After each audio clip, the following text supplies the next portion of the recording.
right. Well, hi, everybody. Thanks for joining. My name's Stefanos Chen. I'm a reporter with the New York Times. I've been covering real estate a long time. Recently, I've changed beats to cover the economy in New York City. And I'm here today to talk with a great panel of folks here who know workforce development inside and out. And I'm going to ask them some questions in a minute. But first, I want to kind of just set the scene. Basically, we heard this morning a lot of interesting facts and statistics about New York City. Ones that I just wanted to revisit and just to frame this conversation. We had the mayor recently announcing that we're pretty much full employment in the city. We've regained close to 1 million jobs since the pandemic. In itself is definitely an accomplishment, but we have written at the Times and elsewhere about what that actually feels like for folks in New York City and how far we still are from that goal. And just some things that I think are striking about that is which industries have not recovered. Retail, for instance, which is and has been a very important industry for folks who have or lower and middle income. They lost about 38,000 jobs in retail since the pandemic, and the industries that are replacing them and the jobs where the industry where there is most growth are ones such as home health aid industries and home services, which are vital jobs, but also some of the worst paying in the city, which is close to about $30,000 or $31,000 a year.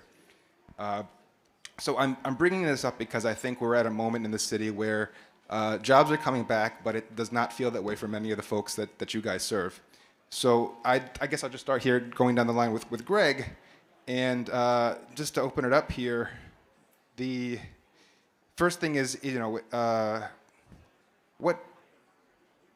what jobs are going to replace the ones we lost in retail? As you consider that as a place where disproportionately you have people of color, people who have not graduated college, were in those jobs, and they weren't the best paying, but they were decent paying jobs, and they're gone, and they were leaving even before the pandemic, with automation and a lot of retail shuttering. So what can you point to in the economy? What are some of the places that you and other agencies are pointing people to go to? Well, first off, thank you for making the time for us today. You've been doing a tremendous job of telling a story about economic development in the city, and it's embedded and linked to workforce development, and that's meant a lot. So thank you for doing that and digging in on that. I also want to thank this group. I don't know if you noticed, these are the intermediaries sitting together, standing tall and together, because I think we share a point of view and an understanding and an urgency as to what comes next in support of all the folks that have been in this space today. My initial reaction to the question is this: there has been one relative spike in some of the labor market with the absence or downturn of retail possibilities, and it's been in human services, social services. And I think it's an interesting moment to be referencing social services and human services, especially, and I don't know, those of you who sat in on the gender pay equity conversation earlier, and Maria Lizardo, who's with us today, and we actually have Michelle Jackson from the Human Services Council coming later. The conversation about just pay comes up because those are jobs that are at risk of an absence of growth in some cases, a meaningful wage in a number of cases, and unfortunately largely due to and I hate to use this language, but you should be familiar with it, the nonprofit industrial complex in some ways, there aren't the pathways to success over time. So I'll just note to say, we're scrambling as a city right now to think about what the on-ramps are or the pathways are to career transition, and part of that comes from the fact that we don't have those on-ramps built, and we're not particularly strong at reskilling or upskilling options, which would be particularly important right now when one door closes and another one opens. Can I jump in? Hi, everyone. It's good to see folks. Thank you, Greg, for having us. To your point about the growth and opportunities in our particular sector, one thing that I learned recently that I did not know is that New York City is one of the top 5 nonprofit employers in the country. So we really actually have a very diverse and growing sector. And I don't think we necessarily always think about the opportunities and what's needed. And in our work at WPTI, our job and our focus is really on activating the potential of many of you in the room that are doing the work of workforce development, plus many other things. And so I do agree with you. I think it's a great point of really thinking about where are all the other opportunities and how can we help people connect to some of them that might be able to offer better opportunities. I can jump in here a little bit. Hello, everybody. So nice to see a lot of familiar faces. Can you hear us in the back? Great. I never thought that we'd see the day when we wish for retail jobs, right? Before COVID, these were bad jobs, as defined by what we, how we describe what a good job is, right? There were pathway jobs, right? And the challenge we had with retail was, the wages, pathways to higher wages were pretty limited. So I think so I don't think we should glorify those jobs, and we shouldn't wish for them. But in the sense of starting points for young workers, these jobs were starting points for young workers. And for that reason, they were good, right? Because it's the place where you go to get your first work experience. It's the place where you learn to work. It's the place where you learn to work with others.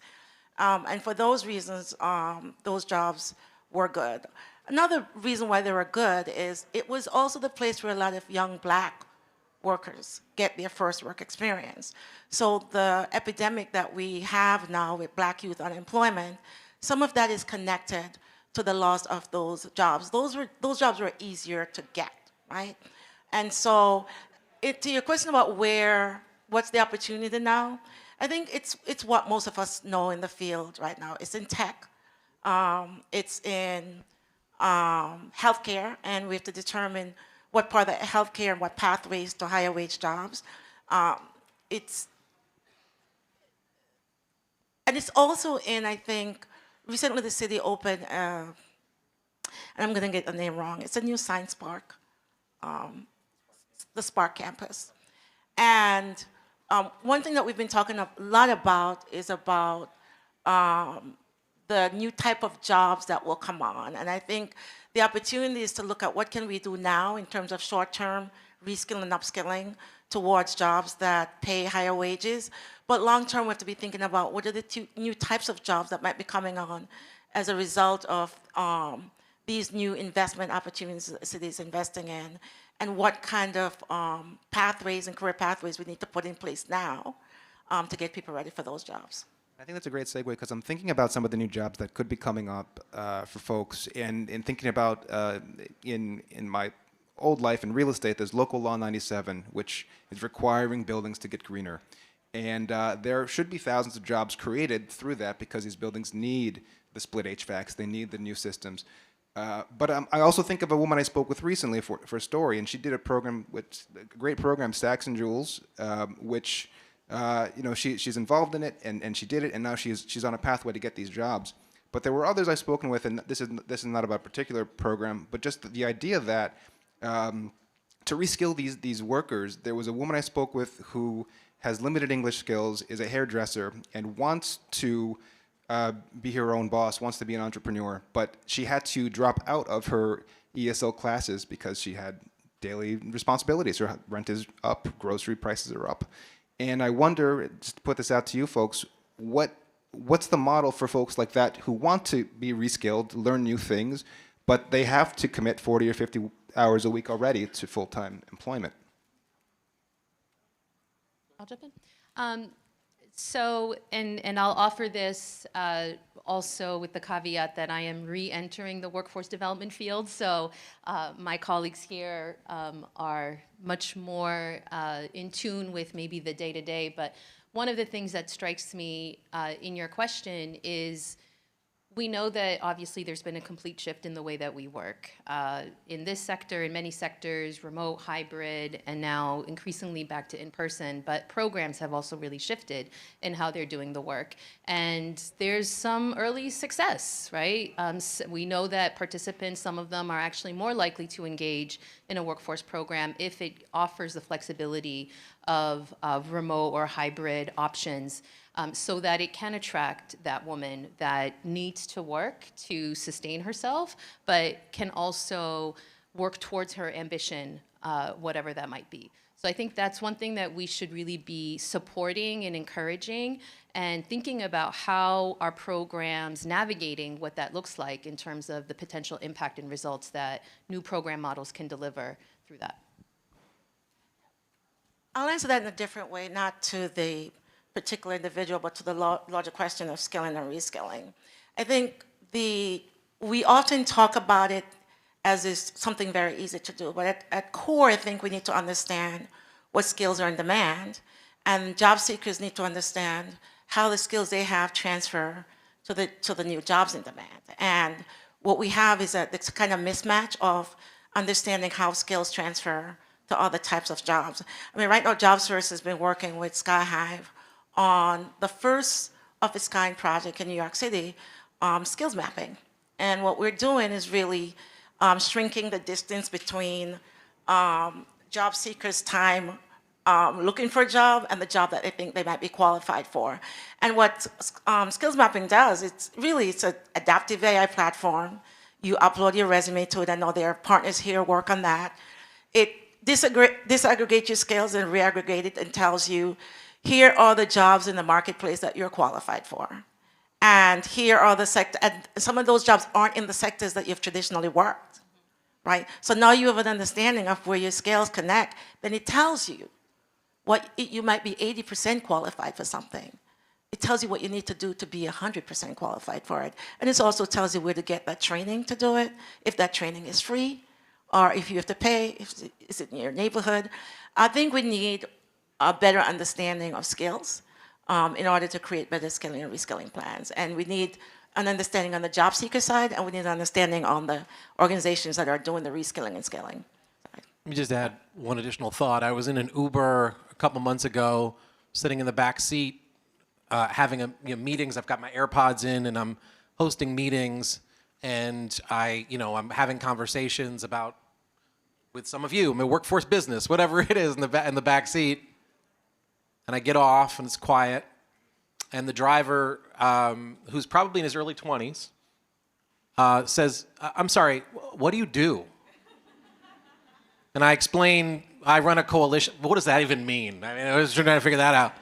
But I talk about workforce development, and the idea of just getting to the point, trying to figure out how to help people find access to jobs, job opportunity, better wages, et cetera. And he went, "Can you help me?" And I said, "Well, tell me what the story is." And he says, "Well, to be honest, when I was in high school, they talked to me a little bit about college, but I didn't really have college advisement. And I went to a good high school. I liked it, but then I got accepted, so I went. But then the pandemic happened, and I didn't like remote learning because I went to a college, but I didn't really like remote learning. So I kind of dipped out. And I started driving because I had to make money because of my family, but also because it wasn't fitting. So can you help me?" And I was just like, first off, how do I conceptualize what skills this young man has simply from the perspective of how many young people would have the ability to do exactly what he did? That's who you want working for you. Why? Because he put himself out there. His brain was cooking. And when I turned to him and said, "Well, what are you looking for?" And he was like, "To be honest, I want to run my own fleet of cars." And in my head, all I could think was, "Oh, you could do that. You could feel it. You could feel the vibe right there." But the reason I bring that up is because what was missing? The experience of getting exposed to job training, career development in high school, which really has to go back to middle school. And you heard the chancellor earlier talking about trying to build those pathways, but that takes time. Then it's the connection to the university system and how it is I feel good about that. And if I did that during the pandemic, I was struggling. That was different than what I was used to. So now I got to remake that. Oh, and by the way, how many of us are running fantastic, dynamic, amazing training programs that are resulting in six-figure jobs at the other end, but require someone to spend 6 or 8 months doing nothing but that training program? How many kids does that work for? And I don't mean kids in a pejorative sense. I mean, talking about young adults, young men, young women, young people, right? So all that to say, the reset has so many elements to it. And it can't just be by chance that someone's sitting in the back seat. It should never be like that. But that's where we're at. And I will make one final note to say that that young man said, anytime I need to go somewhere, he would drive me. So it was it went both directions. So I think that's a great thing to think about in terms of what is needed to get folks like that in the cab into the next stage of his life. But that takes money and it takes public support. And we know from earlier today from Deputy Mayor and also from the Mayor's own announcement that there are deep budget cuts coming, many to public services. I think it's still early days, and this also depends on how the migrant crisis continues, which is another thing we can talk about. But practically speaking, what are you guys bracing for when these budget cuts come in? Plain examples of things that you're worried about in the next fiscal year because of these cuts. So at JobsFirstNYC, our business is about young people and the institutions that serve them.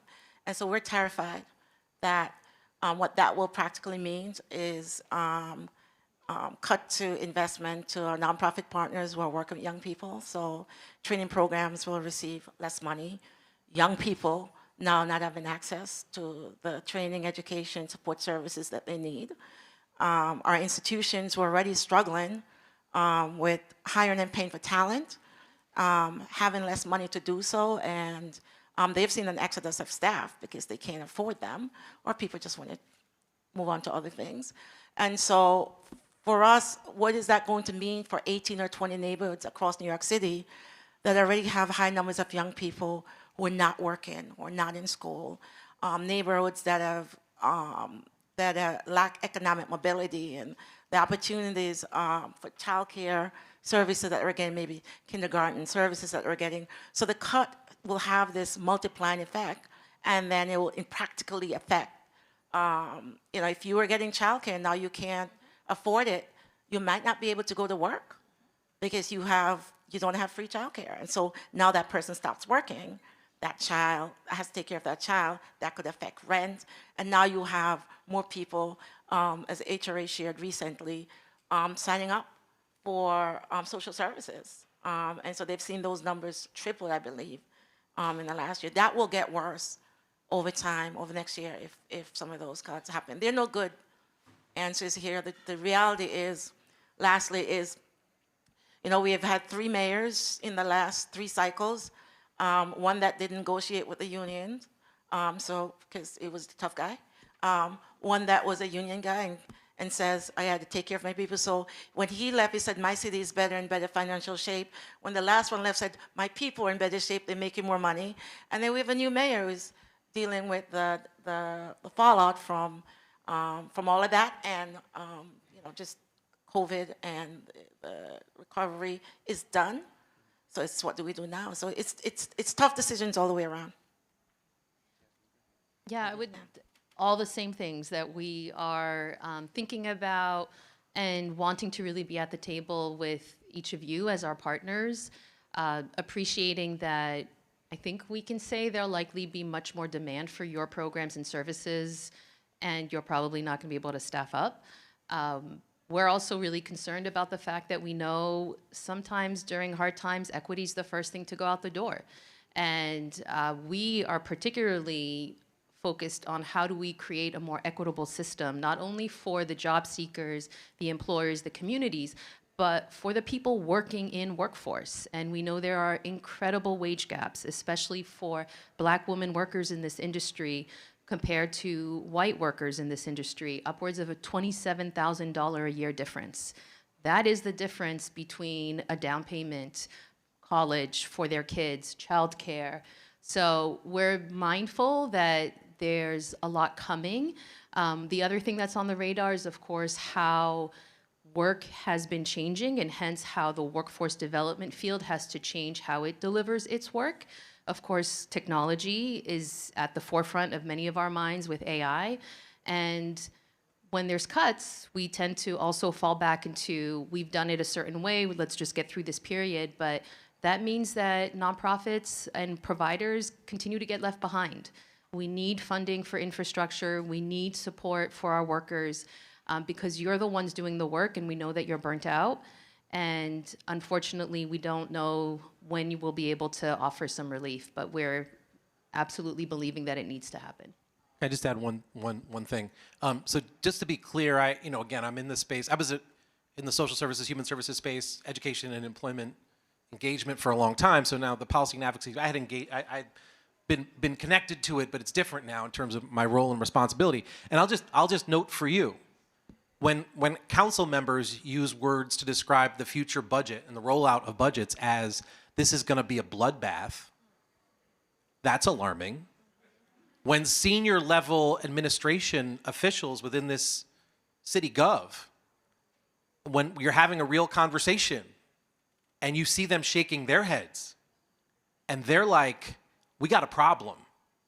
Like, we have to take that very seriously. To go to your actual, I think the point of the question is, we have to start doing some things that we are really hard to do. And one is we have to start by realizing that this city is very wealthy, but that wealth is concentrated. And we can distribute the dollars if we're strategic, and everybody can't have all of it. It's also really important that we have conversations at the table that are not in a bubble. In other words, city government having its own conversation, separate from the city council, separate from the nonprofit sector, separate from private employers, separate from the philanthropic community, makes no sense. We're just hurting ourselves because we're not doing the strategy. And the other note I'll just say is we got to do one other thing, and that is we're gonna have to start figuring out what we think is effective. And if it's not, we may have to start making choices about not doing certain things so we can invest in others. That's the hardest thing that anyone, I think, who's in the education and employment space has to think out, because all you want is the people that you work with to be successful. All you want to do is build programs that with a little bit more can get the job done. But what's not working, maybe we need to reallocate. Maybe we need to step back from. Maybe we need to reposition and realign, because we're going to be in this crisis for a minute, and we're going to have to get used to how it is we get past it and not have folks make decisions for us. The last note to make, of course, is the new arrivals are an economic engine for this city. And if you're not sitting at the table championing that as a strategy, it's an economic engine. This is the pathway to growth. If you're not at the table doing that, what are you doing? Because if you're telling another story, you're just harming us as a city and the path forward. So I think that, again, great segue, because I'm thinking of the number of migrants who've arrived in the city. So latest stats, this just came from their press office, was that we've had over 146,000 migrants enter the city's intake system since last spring. 66,000 migrants are in shelters, and oftentimes the mayor has described them as an economic drain, as opposed to what you guys are discussing and how they can be an economic engine. How do we get these folks newly arrived into some of these jobs, considering they're not only disadvantaged with not having the connections in the city yet, but often also don't speak the language? There may be other issues as well.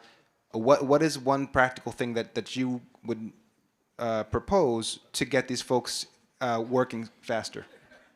You and I have talked about this from time to time, so I'm looking to Marjorie for a second. Occasionally. This is I come from a family of immigrants. We left Jamaica during the uprising. We found a home in the United States. We were welcome, and my parents are proud of, what America has done for them and their children. This is a tough question from an institutional perspective, because for us, we were already dealing with 140,000 plus young people who are out of school and out of work, who lives in neighborhoods that lack resources. Some of those neighborhoods are places that are now, the places where our new migrant families are going. And so it's a challenge all around. In some of these places, there's some animosity towards the new folks coming in. It's an honest conversation we need to have about how some local neighborhoods are feeling about, it's not the migrant themselves, it's just we already have these set of problems, and now we lack resources, we lack pathways, we've been dealing with historical issues and now we have new things to deal with. For us, we focus on workforce development. That's on place-based solution. That's on education solution. That's on work solutions. If you don't have working papers, if you can't work in the United States, at Jobs First, we really don't focus on that population. So when this group, if they get working papers and they can now work in the United States, then that's something we would begin to look at. But at this time, we're really focused on the people that can go to work and can connect to economic opportunities right now. And those are people that we're focused on. And I would just share, I think, I'm sorry, did you want to say something as well? Just maybe one thing. So with the migrant crisis, right, our newcomers to this city, I'm mindful of how we remind ourselves that they are people, and they are going to be coming and accessing or asking for your support or supports from other parts of our system, and they've experienced a lot of trauma. They're coming with a lot of trauma. And so just mindful of how we are prepared to support them as they navigate very messy, muddy systems that aren't really designed, as you're saying, haven't been designed for a long time to help our New Yorkers already and now these newcomers. And so that's one thing that I would say we also just need to be really mindful of, is making sure that we're applying trauma-informed lens in the way that we're thinking about how we support newcomers, as well as many of our job seekers in the system now, because there's certainly trauma in other parts of the system. I would just like to add a new thing that came out this week. We just wrote about a report from the Fiscal Policy Institute. They found, by looking at the latest census numbers and from tax data, that the story that we've all been hearing about rich people fleeing the state has recently reversed. And we've actually minted more millionaires in this past 3 years than in the past.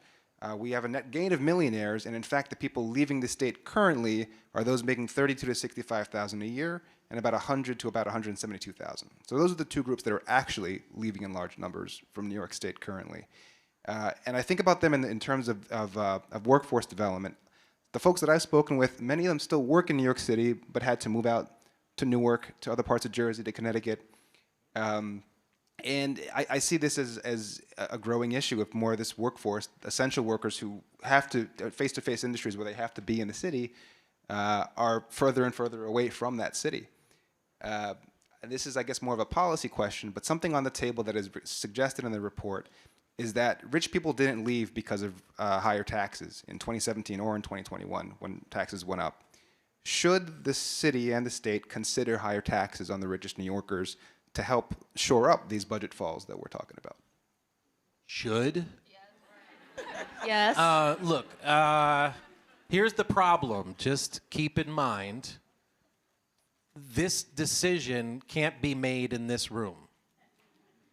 And if it's a decision that requires the engagement of our governor, who represents a state that is, and I don't know how far upstate you like to travel, but if we had to go by specific political agendas, the higher up you go, the redder you get in some places. This isn't necessarily the state that's as progressive or even moderate sometimes, depending on where you look. And there's a third rail when it comes to raising taxes. That's just as automatic. No elected official wants to do that because they're afraid if they do, they're not going to get reelected, which is part of the problem. Because this is the purpose to get reelected, or is it to make people's lives better? Because there's no question. If it's just about making people's lives better, does any of the wealth data that you see make any sense? That 1-2% of the people have 99% of everything? Does that make any sense? And why is that not challenged? Because at the end of the day, who's going to get the votes and who isn't? Which takes this back to the idea of who do we put in office? What do we expect from them? How do we hold them accountable? And how do we work towards being a city that isn't just for some, but for all? And by the way, the only pathway to get there, even if you change the tax structure, we're still exponentially away from where it is that we have a city where folks who are struggling are doing better, and that there is the equity, inclusivity, and diversity that we most want. Folks in this room most want. We're very far away. And it's going to take taxes, it's going to take tax dollars, it's going to be reallocations, it's going to have to take stepping back from doing certain things, it's going to have to take taking a hard look at how it is that we support people over time, it's going to have to take a hard look at what works in real ways that we have never been able to do. But now we're in a position where if we don't, who's left? And I don't think that makes any of us feel good. I'm like some Americans. I have a strong aversion to more taxation. But I think some of the solutions are beyond increasing taxes. I think wage disparity is, I call it the problem. People say race is the problem of this century. I say it's wage disparity, because I think it can continue. It's why people are moving, but it's why, if you're keeping most of the money at the 1%, you have to pay people less money to do that. You have to keep most of your money to my father was a small business owner. He hated taxes all the time. He started talking about taxes, government taxes, everything he says. So I think we need a combination. Our colleagues and I were talking about we need to increase wages, and we need to figure out what the mechanisms are going to be for doing that, because you can't, taxes are not going to take care of everything. Higher wages mean there will be more taxes in the city's coffer because there are more people working, making more money. So it's not just taxing the rich. You need to get people making more money, so you need to raise wages. We also need to really think about something that we haven't been talking about a lot is, my dad used to say, and I quote him a lot because now it just makes a lot of sense to me now that I'm in the social sector, is that if you start a small business and your small business is making $300,000 a year and you have 10 employees, and when all is said and done, you pay your bill, you get $100,000 to go home and take care of your family, you could live a certain way. The more you pay in wages, it doesn't necessarily mean that your business is going to be making more money. The more you have to start thinking about how your business make more money. And as a small business, you may not have the capacity to do that, right? So you make $300,000, you make $300,000. And so people go out of business because they can't afford it. So the thing that we're talking about at Jobs First is this idea of, it's not an old idea, it's one that's been tested. There are jobs that are going to pay a certain amount of money. There are people who are going to work those jobs maybe their whole lives. It's a reality of the human nature, the system that we live in. We aspire for people to make more money. We want them to make more money. We can't control everything. So what are the things that we could be talking about are universal basic income, and I think those are conversations that we need to start having again and begin to explore, what that would look like in a modern environment, because we will need those kind of supplemental support for people who are going to be making less wage. It's just a reality of capitalistic system that we live in. It's a reality of a socialist system that you live in. It's the reality of the systems that we have. So unless we're going to change those systems and says, if you work at McDonald's and you're a single person, McDonald's has to pay you $65,000 a year in New York City. Because as a single person, that's the living wage, and that's the minimum wage in New York City if you're working. So you'd have to be changing the entire conversation about what is minimum wage, and not as an hourly thing, but as an annual salary based on your family situation, right? So I think we could have those conversations, but that's something we need to do. Yes, yes, yes, yes. I'm so energized. Because I think we're thinking of it similarly at WPTI. The problem isn't the job seekers. We need better jobs. We need jobs that have those living wages and more. We need the benefits. We need the stability of good jobs, of the career pathways.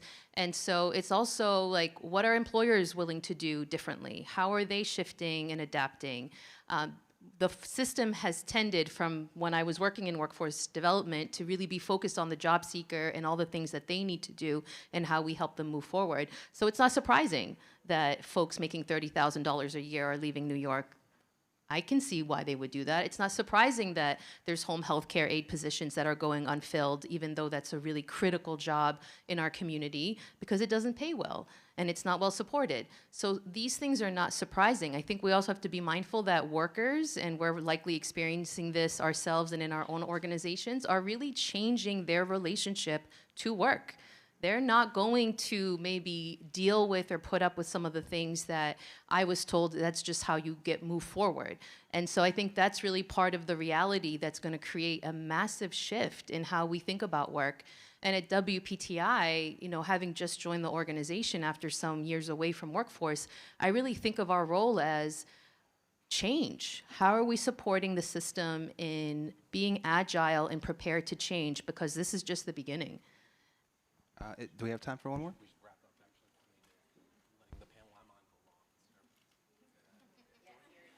Got some questions up here. We do need to transition. I have to say, I'm looking at the time because we have to switch over. But if you want to take one shot at it, go for it. Yeah, top question up there. Retail jobs were sort of a staple for those who didn't have certain credentials. What entry-level jobs or fields are in place for those without certain credentials or certifications? I have bad news for you on that one. It's almost, you know, if you look at tenure out in terms of jobs coming on, jobs that exist, over the next 7, 8 years, we're going to see less than 20% of new jobs coming on, or you can get those with a high school diploma. Less than 20%. New York is actually one of the, maybe the top 5 states where people are going to have to get post-secondary credentials. Jobs are becoming more complex.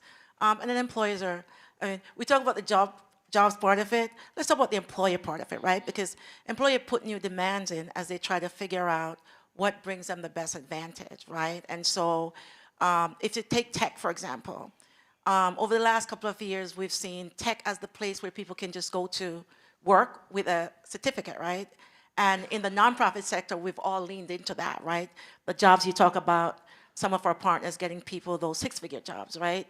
Coming out with an 8-month certificate program. Well, the thing about workers who don't have student loans, who don't have, you know, they don't have the weight of things that make them conform to a work environment, they usually demand more because they feel that they can take their talent to other places without the burden of, I have a $300,000 student loan. I need to conform to this environment. Okay.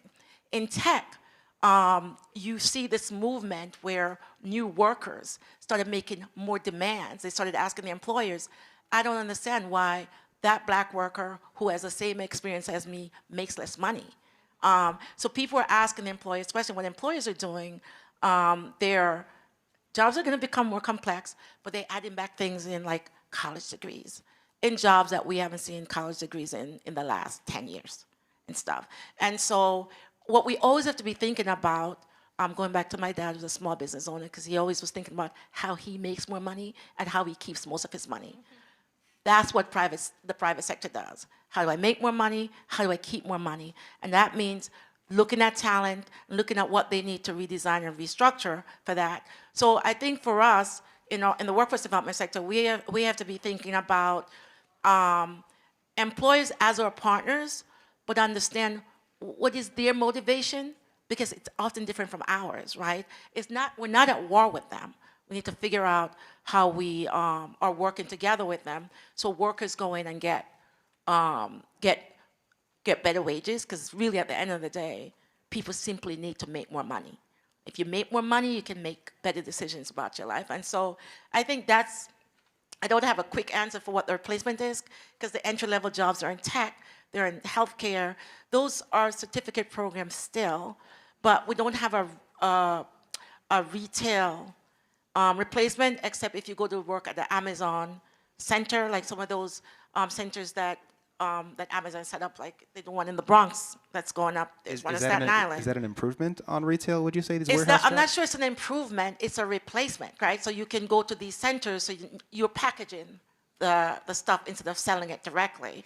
And so those places, the good news, that they're trying to organize to be unionized. And if they can organize to be unionized, it's even a better place to work than in the traditional retail sector when you were just working at Burger King or McDonald's, because you weren't in any unions in those places. So I think, in a way, in the organized space, retail workers can organize. They're doing different type of jobs, but it's retail in a different place, stuff. So that would be, I'm not saying it's a solution, but I'm trying to respond to your question. It's not an easy answer for the replacement question. Well, there's also been real energy, from my understanding, around skills-based work, right? And so it's interesting if that has been part of what employers have been willing to do, is say, okay, let's be honest about what are the real credentials needed to do this particular job. And now they're saying, maybe we don't need certain things. If they're actually adding them back in, then I would say that's an opportunity for the workforce sector to really go to the employer community and say, hey, wait a minute, like, people have been doing this work, and yes, it might get more complex with AI and other aspects, but how can we still keep these jobs open enough so that someone looking for entry-level work can still access them? What are those jobs? Is there an example of what that is? Entry level? I don't have one off the top of my head, but I'm not in direct service. So, folks, what are those entry-level jobs that you've been placing folks in that don't need a credential? Huh? Right. No. Say that? Construction. IT. You need credentials. Yep. So yeah, so you need credential for most of the new entry-level jobs. You'll need credentials for those. Yeah. Security, you need credentials too. Right. You may not need a good degree, but you need a credential. Yes. Yep. We want to do the next one up there? We need to transition to our afternoon session. Unfortunately, we're going to have to hit pause here because we have breakouts coming up next. Before we do that, I just want to say there were a handful of other questions. There was a question about developmental disabilities. There was a question about how we're going to work together moving forward. And there was a question about funding streams. And I think we hear you on all three. And I think we can come back to the table and communicate with you on our thoughts and reactions to all of those, in addition to those jobs and credentials that we talked about before. I need to hit pause right now, though, and ask for your applause and support for this esteemed group as I spill coffee all over the place. Thank you very much for your time. Thank you, guys. Thank you both. This is fantastic. And now we need to pivot to the afternoon breakout session.